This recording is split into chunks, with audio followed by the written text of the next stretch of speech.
Fala moçada, beleza com vocês aí? Tudo tranquilo? Hoje bora dar continuidade ao nosso conteúdo aqui, meu povo. Seguinte, na aula passada nós falamos a questão sobre indústria e matriz energética, né? Falamos da utilização de combustíveis fósseis como petróleo, carvão mineral, gás natural. Falamos que esses combustíveis são os mais utilizados no mundo todo, né? E hoje a gente vai falar um pouquinho então das energias renováveis. Nós até comentamos também um pouquinho das energias renováveis, né? Mas a gente vai falar um pouco dessa dependência energética lá na Europa, um pouco do porquê que eles são os pioneiros da questão de investir em tecnologia limpa, tá? Isso tudo a gente vai falar um pouquinho aqui. Então, meu povo, é o seguinte. Hoje tem toda essa questão, isso eu comentei com vocês na aula passada, desses estudos que demonstram que os combustíveis fósseis acabam sendo prejudiciais ao meio ambiente, né? Poluir a atmosfera, pode trazer consequências em questão de mudança climática, chuvas ácidas, enfim, entre uma série de fatores aí que são relacionados a problemas. E quando nós falamos da questão sobre o investimento de tecnologias limpas, isso vem a partir do século passado, século XX, meados de 1970, da década de 70 em diante, tá? Até então não se ouvia falar muito dessa questão, porque começaram a ver o petróleo queima demais aí, não dá muito certo não, futuramente vai ser prejudicial para a gente, para as próximas gerações e por aí vai. E aí, a partir da década de 70, nós tivemos a Conferência de Estocolmo, por exemplo, que ocorreu lá na Suécia. É Suécia, Estocolmo? É isso mesmo. E por conta disso, a gente vai ter algumas discussões climáticas, tá? Então, a partir daí, começam as discussões climáticas e surge a ideia de que nós devemos produzir, porém, sem poluir tanto com os combustíveis fósseis, tá? Então, por conta de Conferência de Estocolmo, Conferência de Kyoto, que através da Conferência de Kyoto nasce o Protocolo de Kyoto, né? Entre outras conferências, Rio+10, Eco 92, enfim, tudo isso, gente, é uma discussão sobre as questões climáticas, né? E um negócio muito importante, se não for mais importante, eu sempre bato na tecla da Conferência de Kyoto, que aconteceu lá em 1997. Como é que foi essa conferência? Teve toda essa discussão sobre o clima, falando, né? Onde não pode poluir muito, não vai ser prejudicial, não sei o que e tudo mais. E ali nasceu um protocolo. O que esse protocolo dizia? O país que assinasse o protocolo, ele tinha a obrigatoriedade de reduzir a emissão de gases de efeito estufa, tá? Então, por exemplo, CO2, que é um grande vilão, dióxido de enxofre, o próprio enxofre, tá? Monóxido de carbono, dióxido, eu já tinha falado também, isso tudo são considerados vilões do aquecimento global, das mudanças climáticas e por aí vai, né? Aí, por conta disso, esse protocolo dizia isso, o país que assinar isso daqui tem a obrigatoriedade de reduzir esses gases de efeito estufa. E aí, quando a gente pega a Europa, Alemanha, França, Suécia, Inglaterra, Espanha, esses países em peso assinaram o protocolo de Kyoto. Ou seja, eles tinham a responsabilidade, tinham a obrigação de reduzir esses gases poluentes, né? Aí a Europa parou assim, nós sempre fomos considerados potências, né? A Alemanha, a França, a Inglaterra são países que estão ali no top 10 das maiores economias do mundo. E eles pensaram assim, a gente não pode parar nossa produção. Nós somos muito dependentes do petróleo, nós somos muito dependentes do carvão, nós somos muito dependentes do gás natural, que são os combustíveis fósseis, né? E a gente não pode parar essa produção, a gente não pode perder o nosso status de potência, a gente tem que continuar sendo potência. E dali então, gente, surge, não só dali, né, no Japão também isso acontece, em outros países, mas a Europa ela tem um papel fundamental nisso tudo, porque ali vai nascer muitas energias limpas, como por exemplo, energia solar, energia eólica, energia geotérmica, né? Não que isso não existia, já tinha estudos quanto a essa questão, já tinha alguns protótipos, já tinha alguns projetos em andamento, mas só que era algo muito assim, muito isolado, tinha uma coisa aqui, outra ali e tal. Aí, a partir desse momento, do final do século XX e início do século XXI, essas economias passam a investir em peso nessas tecnologias, tá? De energias renováveis e limpas. Tanto é que quando a gente pega a Alemanha, por exemplo, ela tem um aproveitamento de 40% de energia solar lá no território alemão. E vale lembrar o seguinte, a Alemanha está numa região temperada do planeta. O que isso quer dizer?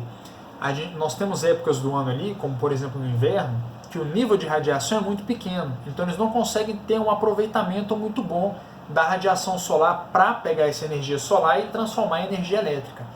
Aqui no Brasil, que é um país tropical, é um país que tem radiação solar para dar e vender, a gente tem um aproveitamento de menos de 5% de energia solar, ou seja, algo que o Brasil poderia investir muito mais, né? Porque aqui a gente tem sol para o ano todo, por nós estarmos localizados na região tropical.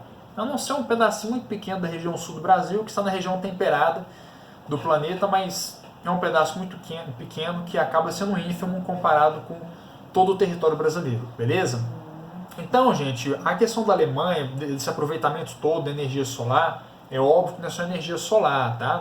Não estou falando só que ela tem sua energia solar, não. Inclusive o petróleo é o que comanda, até hoje, tá bom? Por conta do poder calorífico que nós falamos na aula passada, né? O petróleo, combustível fóssil no geral, ele consegue liberar mais energia com pouca quantidade de combustível, tá bom? E por conta disso, por conta os países assinaram o protocolo de Kyoto, tiveram essa obrigação de reduzir esses gases. Então, quando a gente pega a Alemanha, quando a gente pega a França, quando a gente pega a Bélgica, a Inglaterra, esses países eles vão encabeçar muitos desses projetos de energias limpas, tá?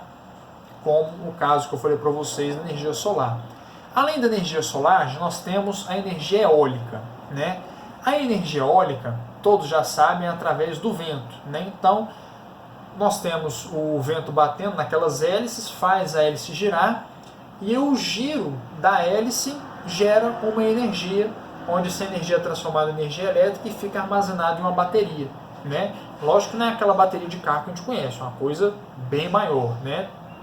Porque a partir daí a gente consegue levar a energia para outras localidades, beleza? Mas a gente tem um porém. Todas essas questões de energias, tudo na vida, na verdade, não é só energia. Nós temos um lado pró e um lado contra. Um lado que é positivo e um lado que é negativo. O que acontece? Um lado contra sobre essas questões de energias alternativas. A geração de energia que eles têm é muito baixo quando comparado ao poder calorífico que os combustíveis fósseis proporcionam, né? Então eles não conseguem, as energias alternativas não conseguem gerar a mesma quantidade de energia do que os combustíveis fósseis geram, tá? Então tem essa diferença aí. Esse é um lado negativo, né? O lado positivo, o que é?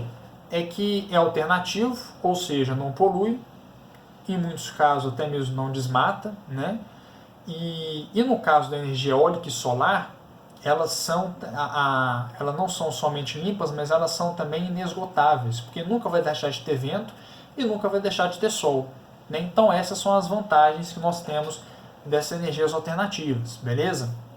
E tem uma outra questão de volta para o lado negativo, o que é? Por exemplo, na Europa é uma região que não tem muito sol. Quando chega no inverno, o nível de radiação é muito baixo, então o aproveitamento desse tipo de energia, ele acaba caindo muito, tá? Então isso é um lado negativo também.